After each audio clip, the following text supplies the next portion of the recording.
সাহেব, ঘর মোছার ল্যাপটপটা কোথায়?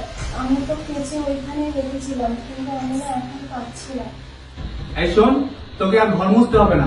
প্রতিদিন আমি অফিস থেকে এসে আমাকে ঘর মুছতে হচ্ছে। ফ্লোরটা বরাবর আঠা আঠা হয়ে থাকে, ভালোভাবে ঘরটাও মুছতে পারিস না। তুই জায়গা থেকে তোকে আর ঘর মুছতে হবে না। আর শোন, কালকে আমি ঘর মুছার স্ট্যান্ড এনে দেবো, ওটা দিয়ে সুন্দর করে ঘর মুছবি।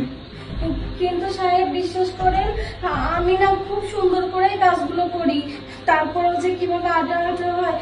আচ্ছা ঠিক আছে সাহেব, আমি কাল থেকে যা করবো সুন্দর করে করবো। আচ্ছা ঠিক আছে, চা এখন।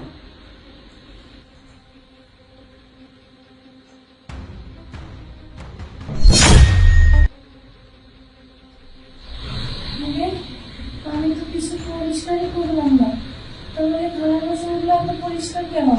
এত বুঝলাম কেন সব কিছু?